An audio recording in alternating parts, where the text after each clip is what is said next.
एक गांव से लेकर के और न्यूयॉर्क तक की, यूएनओ तक की यात्रा अपने आप में बहुत खूबसूरत है। जो एक मान, एक सम्मान, एक पहचान जो मिली, और उसका अगर श्रेय 100% किसी को दिया जाए, पहले माता पिता को और उसके बाद बाबा साहब अम्बेडकर को। अम्बेडकरवादी कहीं भी रहे, वो रहता अम्बेडकरवादी। भगवान बुद्ध ने एक लाइन का सेंटेंस बोला उन्होंने, मारने वाले से बचाने वाले का अधिकार हमेशा ज्यादा होता है। बाबा साहब एक आम तो बहुत बड़ी बात है, आम से भी नीचे का एक जीवन स्तर जीने वाले व्यक्ति को आज आपने यहाँ तक पहुँचा दिया। मैं आपका कोटि कोटि नमन करता हूं कि माता पिता को याद करने में कभी को घाटा नहीं, बल्कि मैं कहता हूं जो याद करते हैं वो बड़े सौभाग्यशाली होते हैं। जब वो कनाट प्लेस में हम रहने आए 20 साल पहले, तो बोलते थे कि भाई यहाँ अंग्रेज रहते थे और भारतीयों का, कुत्तों का आना मना था, और आज यहाँ पर बाबा साहब ने हमें रहने के लिए भेज दिया। तो बाबा साहब का कितना बड़ा आशीर्वाद हमारे ऊपर है कि आज हम कनाट प्लेस में वहां रह रहे हैं जहाँ अंग्रेज रहा करते थे।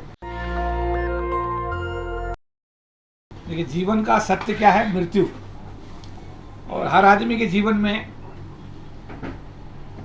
मतलब उसे जीवन के साथ जिस दिन उसका जीवन होता है उस दिन उसका तय हो जाता है कि भाई इसका ये भी एक डेट, जैसे सरकार की नौकरी में आने के बाद ये तय हो जाता है कि इस दिन ये आदमी रिटायर होगा। अब जीवन जब मिलता है, एक व्यक्ति ने कहा कोविड के दौरान कि मुझको 12 दिन में रहा अस्पताल में, तो मुझे आर्टिफिशियल सांस देने के लिए मुझे 8 लाख रुपए का भुगतान करना पड़ा। तो उसने कहा 12 दिन के 8 लाख। अब मेरी उम्र है इस समय 70 साल, अगर मैं सांस लेने का हिसाब कुदरत को दूं तो मैं उसका हिसाब कर ही नहीं सकता। बात को समझ में आई क्या कहा गया? आइए आगे दे भाई, जितने सांस कुदरत के तो फ्री में दे रही है ना, इसका तो कुछ चार्ज है नहीं। अब जीवन की खूबसूरती यह है कि कई लोग जीवन को इस तरीके से जीते हैं कि वो महात्मा गांधी कहे जाते हैं, डॉक्टर अम्बेडकर कहे जाते हैं, काशीराम कहे जाते हैं। ये बात सही है। हम लोकसभा में देखते हैं कि कई लोगों के नाम हर रोज कई बार लिए जाते हैं। जैसे जवाहरलाल नेहरू का नाम पार्लियामेंट में दिन में मेरे ख्याल 20 बार आता होगा कि इसके लिए नेहरू जी जिम्मेदार है। ऐसा होता नहीं होता है। तो मरने के बाद भी नेहरू जी जिंदा है, ये मैं कहना चाहता हूँ। समझ में आई बात? नहीं क्या कुछ लोग जीते जी भी ऐसे जीते हैं जिनका जीने का कोई। अब जैसा अभी रणवीर जी बता रहे थे कि बचपन की बात है, छोटे छोटे से थे, ज़्यादा पढ़े लिखे तो हिंदी थोड़ी सी पढ़ लेते थे पिताजी हमारे। माताजी तो हमारी स्कूल गई नहीं, तो उन्होंने बहुत सारी बातें समझाई। वो इस चेयर पे बैठ कर के बड़ी मदद करती हैं। हालांकि मेरे सामने उनका फोटो दोनों का लगा रहता है ऐसे, तो मैं देखता हूँ जब भी कोई काम होता है, जब भी कोई आदेश होता है। बट उन्होंने कहा अपने मन की बात, कोई भी काम करने से पहले मन में से एक आवाज आती है हर आदमी को। अगर उसको नजरअंदाज आदमी करता है तो घाटे में जाता है।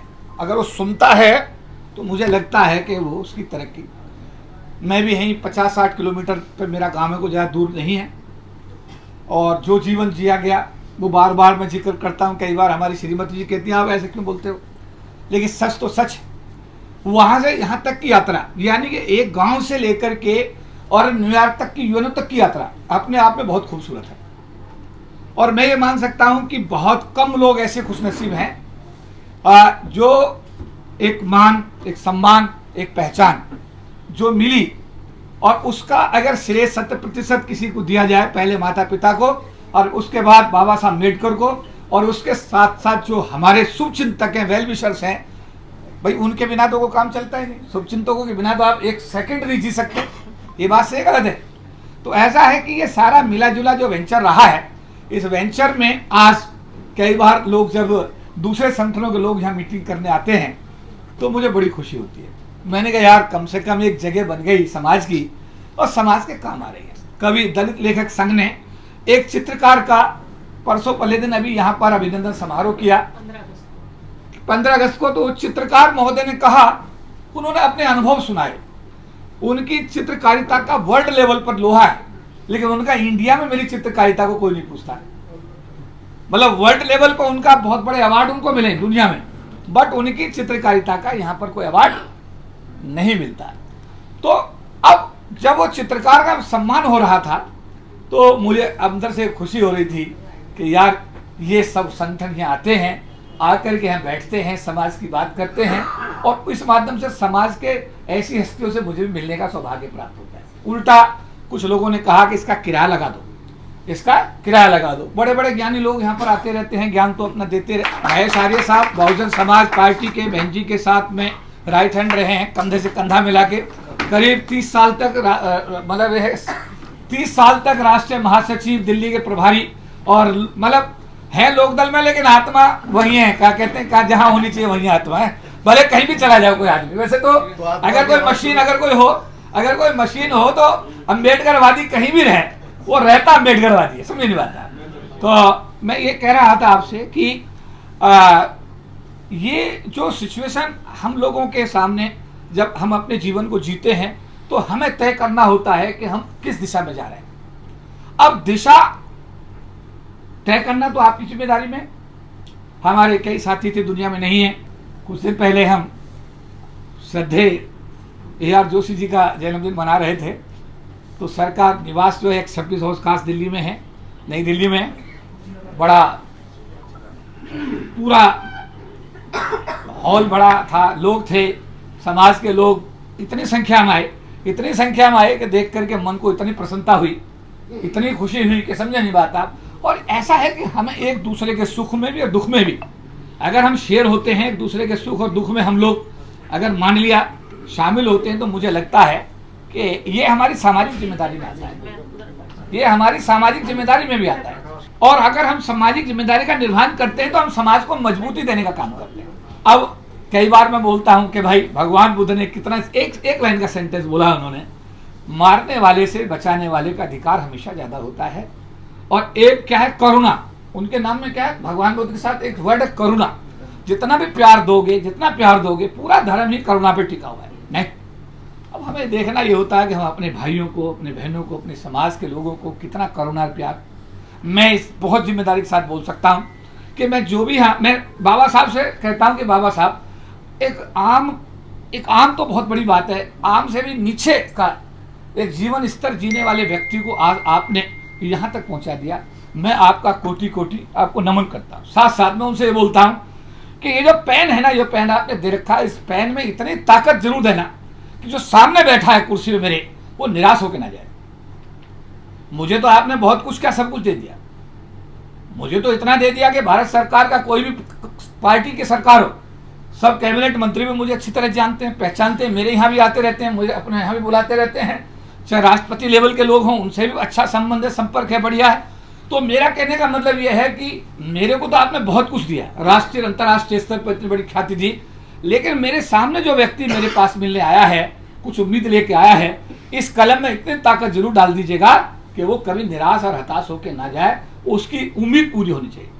तो मैं इस मौके पर यही कहूँगा कि मैं हर औलाद अपने माता पिता को आदर्श मानती है, और मैं भी उसका पालन करते हुए कहता हूँ कि मेरे माता पिता बड़े आदर्श थे, बहुत ही वंचित, इस मतलब यह है कि जीवन जीने के बावजूद भी उन्होंने मुझे स्कूल भेज दिया, पढ़ने का मौका दिया, और उस पढ़ाई के मौके से आज उनके आशीर्वाद से यहाँ तक की यात्रा पूरी हुई। तो मैं आप लोगों को यही निवेदन करता हूँ कि माता पिता को याद करने में कभी को घाटा नहीं, बल्कि मैं कहता हूँ जो याद करते हैं वो बड़े सौभाग्यशाली होते हैं। हमारे जोशी साहब, मैं इधर आकर अपने समाज में दूर दूर तक नज़र फैलाता हूँ, तो मैं एक परिवार जोशी जी का देखा। हर साल, मैं पिछले करीब 30-35 साल से तो मेरा भी पार्टिसिपेशन, 41 साल से मेरा भी पार्टिसिपेशन है, हर साल याद किया जाता है।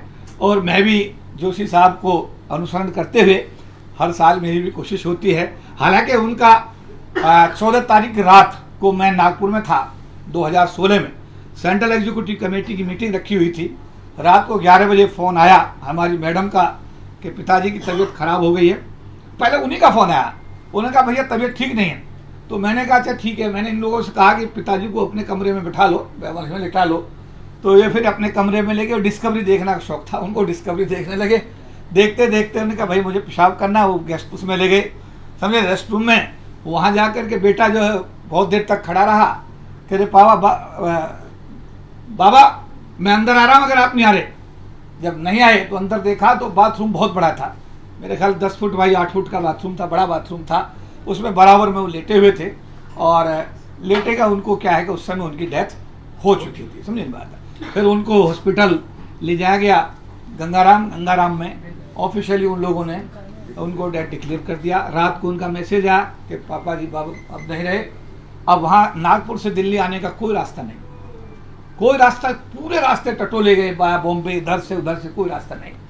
तो सुबह 7 बजे की फ्लाइट से यहाँ आए। फिर जोशी साहब वगैरह सब लोगों ने यहाँ इतने सारा राजेंद्र प्रसाद जी ने, सब लोगों ने व्यवस्थाएं सारी देखी। और देखने के बाद में फिर जो भारती साहब आज हमारे बीच में नहीं है, बालक राम, ये सब लोग जो अपने समाज के हमारे जो बड़े हैं, इन लोगों ने तब तक सारी व्यवस्थाएं, फिर डेड बॉडी गंगाराम अस्पताल से लाए और फिर जो है उनका अंतिम संस्कार किया गया। लेकिन मैं ये मानता हूं कि वो मेरे लिए ऐसे जीवित दिखाई देते हैं। मैं आपको एक अनुभव शेयर करता हूं इस मौके, मुझे वो ऐसे जीवित दिखाई देते हैं मेरे माता पिता के, मुझे आदेशित करते रहते हैं, अब भी आदेशित करते रहते। जैसे शाम को मैं एक छोटी सी बात आपको कहना चाहूँगा, रात को मैं रोजाना की 2 अंजीर, 4 बादाम, वो अखरोट, 5 बादाम ऐसे भेते हैं। तो हमारी माँ डांटती थी मुझे, कहते तू ढकता क्यों नहीं है इनको, अगर कीड़ा गिर गया तो जब मैं उन्हें भेता हूँ और भेजते समय जब मैं उसे ढकता हूँ तो मेरी माँ मुझे रोज याद आती है कि मेरी माँ कह रही है ढकता क्यों नहीं है। समझ बात है आप। पिताजी का जैसे रोज आने की ये सब चीजें चलती रहती हैं, उनका डिसीजन मुझे जैसा उन्होंने मुझे सिखाया उसी हिसाब से डिसीजन। और मैं ये कह सकता हूँ, बड़े प्राउड के साथ मैं बोल सकता हूँ कि जो सिचुएशन आज, जिस स्थिति में मैं आज हूँ, मैं उनके आशीर्वाद से बहुत खुश हूँ।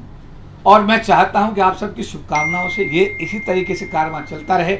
हम इसी तरीके से प्रेम भाव के साथ ही हमारे सेवानिवृत्ति के बाद मैंने कहा कि आपको आना है, मैंने धर्म सिंह साहब से कहा है आपको आना है।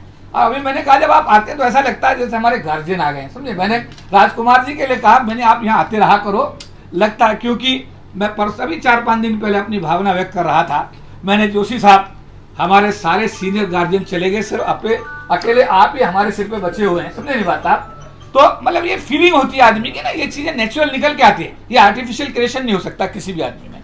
तो मेरा इस मौके पर यही है कि आप सब लोग आए, हमारे माता पिता को आपने अपना श्रद्धांजलि देकर जो है अपना सम्मान बढ़ाया।